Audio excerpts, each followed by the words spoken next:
Hey guys, welcome to this week's podcast episode. I'm really excited about today's guest, David Buck. He's from the Infinity Lifestyle Design Program, which we're going to find out all about. But he's empowering business professionals and their financial advisors to craft purposeful and fulfilling in-career or post-career lifestyle. And I'm happy to welcome guests with David's background on the show. And David, welcome. Thank you. Thank you. It's an honor to be here. I appreciate that. Yeah, kind of set the stage. You talk about your background and your story, and we'll dive right into the conversation. Excellent. So I spent most of my career in what I would call business development. It's a fancy word for being a salesperson. And I never felt that I was going to be the most charismatic or I was going to win the sale on my sheer force of personality. So I felt I needed to be prepared better than the next person. And that led to my fascination with time and productivity and how that applies not only to the job I was doing, but to then the teams that I managed. And so about 3 years ago, I stepped away from the corporate world and started my own company where I focus on started out first, helping people focus on their productivity in their career for individuals and teams. Mhm. But about 2 years ago, my wife and I were having our quarterly review with our financial advisors. And Mhm. unbeknownst to me, she asked the question of, hey, what if Dave retired today? And we got an affirmative to say, yeah, that was possible. And that hit me upside the head because I'm like, well, that's cool, but I don't know what I'm going to do when I retire. So I applied the same time management techniques, put myself on a personal journey, and tried to figure out what was my life going to be like. And then I also found there was a lot of other people my age who maybe have the resources, but don't know what they're going to do with those resources. And so then I started what was post-career lifestyle planning, where I help people who are transitioning into a what I call post-career or retirement life craft that lifestyle strategy. Yeah, I love that. Yeah, I love that. So we'll dive right into the conversation. So kind of you mentioned this thing where this phenomenon where it's basically you've worked your entire life and then you have enough to quote retire, and when you retire it's like, what do I do next? And then you find, kind of this post career time. It can be boredom or just kind of talk about time optimizing your lifestyle. So you hit the nail on the head. A lot of people, when they go into post-career life or retirement life, on average, if you work a 40-hour work week a job, that's 29% of your time that becomes free. Almost a third becomes free. And just because people manage their time well in their career doesn't mean that when they hit retirement life that they're going to be still good time managers. And definitely people who don't manage their time well in career are really going to struggle post career because they just don't know what to do with this void of time that's created for them. So I really start with people to say, even before, I don't care whatever age you are now, is to tell me what your purpose is, because a retired person, when they're asked, hey, what do you do for a living? And you say, well, I'm retired. That other person probably on the other side of the conversation is saying, how do I exit this as quickly as possible? Because I got nothing in common or context with them. So I try to coach my clients to say, let's develop a life purpose statement. So instead of what do you do for a living, you say, let me tell you what my purpose is in life.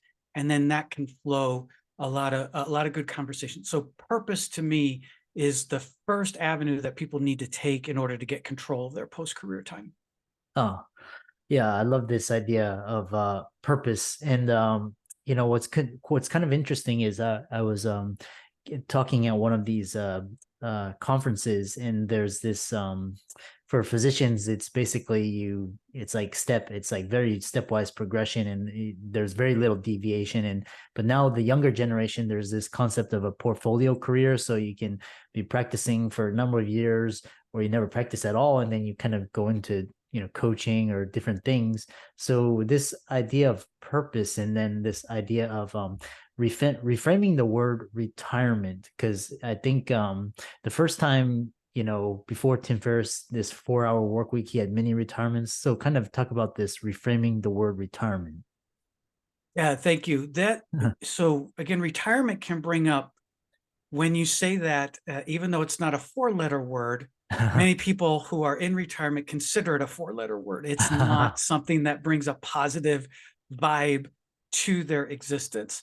Uh, And so, and some of the traditional things we look at or stereotypes about retirement is that the individual stops working. They go play golf all day. They're on the beach. They're hanging out with their older friends, eating all the time. So you get these stereotypical views, which for some people could be very like, I don't want, that's boring. I don't want to have anything to do with that. So really the idea of reframing retirement to what I call post-career allows for this idea of replacing the idea of retirement with flexibility. So how much flexibility? Do you want to work in your post retirement life? There's nothing wrong with that, as long as you're able to have the flexibility to do the things that you want to do. So that's where I just try to challenge my clients is find the zone of flexibility that fits your comfort. And if it's work or no work, figure it out. Yeah. And do you think this idea of retirement, basically this idea of money, especially in the West, has to do with this idea where we equate status with your income and how much your net worth is? Do you think that's part of it? Because I know, a lot of other places there's not this emotional charge around money, and there's like people are much happier. What do you think do you think that's part of it? I do, particularly for, as you can see, I got a lot of gray hair. So particularly for the boomers and pretty much the baby boomer generation has that mindset that it was like, I have to save as much as I can to then or accumulate as much as I can in order to reach this magical milestone somewhere in my 60s where I get to ride off into the sunset. And but I find with millennials and Gen Z, that's a totally different approach. Many of them are kind of like, I don't like the model that my parents and my grandparents followed. Quite frankly, that's not attractive. So I'm finding that more younger people are really excited about, hey, I'll go work for 6 months and take 3 months off to go do this major lifestyle thing, where people my age would be like, I can't do that. I got to wait till I retire. So again, I go back to people with clients when I coach ones that are in their 50s. We go through and they create their lifestyle strategy. And at some point I say, well, you're financially ready now, right? Yeah. Yeah. Why wait? If you can pursue those things and figure out to bring in more of those personal, wonderful life experiences that you want, Yeah. why wait till this magical time when you say you're 65? Yeah. Yeah, I find that these generational differences in how they view time, kind of the younger generation understands that life can like unexpectedly, so you kind of live in the moment, and like they're more interested on time and experience freedom as opposed to just uh, like traditional ideas of just having a stable 9 to 5. The younger generation doesn't subscribe to that. Yeah, and it's quite interesting to see how people view time, because it kind of time is the asset, and but people think money is but in that's what causes people to hoard and accumulate. And so yeah, the other question is so while people still working in their career, what are the most common time management challenges for people while in their career? That's a great question. Um, the biggest single challenge today that people have, regardless of their age, regardless of their station in life, is distractions. And I define distractions as an internal, something that you lose focus on. And so obviously the biggest culprit for us is social media and screens. Those two things, that distractions alone in the workplace cost companies billions of dollars every year. And so that's when I work with people in career and even post career, it's like I will eventually get to the point of discussing distractions, because that's just, it's the nature of what comes at us. Advertising's meant to distract us, social media is meant to distract us. Anything we go into is that. So how do you develop the discipline to overcome that? And then the second management challenge that people have is procrastination. They just continue to delay, and the usual aspect or the culprit behind procrastination is they take what is typically a project and define it as a task. So, for example, like if I wanted to paint my room, if I define that as just a task, then I'm more apt to just push it off because there's a ton of steps I have to do before I can even put the roller on the wall with the new color. So it's typically, I tell people, if you're procrastinating, take what you're procrastinating on and break it into a little sets of different chunks. And then you'll find you'll make progress and eventually get done what you needed to get done. Yeah. Yeah, I love that. And so we talked about most common time challenges for people while in their career. How about most common challenges for people post-career retirement? And then we'll talk about time optimization during career and after career. Okay. So the most common time management challenges for people post career is the overarching one is using their time effectively. Because again, Yeah. as I mentioned, you're going to get basically almost a third of your life free in Uh-huh. time. And many people don't know what to do with that. Then they start out really strong and probably have a flood of activities, go travel, go do all this stuff. And then usually after 3 to 6 months, many of them have a kind of a boomerang anxiety. It's kind of like, what do I do now? So I want to go back to work. So really what I encourage clients to do before you hit post-career, and it's not an easy exercise, is to plan out a typical week. But don't make it look like, Groundhog's Day or copy and paste, because, okay, this is what Monday looks like and paste it into Tuesday. Really think about the things that you want to do in your life that fits into that. And then the other time management challenge people do is they don't set goals for themselves in retirement. They don't think they need to, because I've achieved all my goals. That's why I'm in retirement. Well, you have to define solid set of goals. And when people do that, then that helps them fill their time. Yeah. Yeah, it's quite interesting because after I was part of the fire movement, so I retired Mhm. early. Yeah, and I retired early, 7 years ago, and then it was great for like I tell people it was great for like 2 months, but then after that, there's just you get bored. You have to have a purpose, and I love what you talked about, just kind of setting goals and little mini challenges. Which brings me to my next question: is that for people listening to this, either they're Gen Z millennial or, just kind of mid-career, but what are the steps one takes to understand how to time optimize their life when they're in career or if they're thinking about headed for post-career or retirement? Thanks. And so in that case, to me, the reason why I reframe the word time management, I don't like that phrase, because to me, time management seems more reactive. When you manage something, sometimes it's kind of like I'm reacting to the situation. I'm not being critical of managers or the title manager, but in the case of the use of your time, when you time management, it's people are usually like, oh, this came in, and I'm going to have that be the first thing that goes out. So I want to flip the script, and optimize to me is more proactive. Yeah. It's you looking at and trying to anticipate the challenges. So for those who are in career, two tools that are at your disposal right now that won't cost you a thing are your electronic calendar and your electronic task uh, programming. They come together bundled. Now, somebody might be saying, hey, I don't use electronic calendar, I use a regular planner.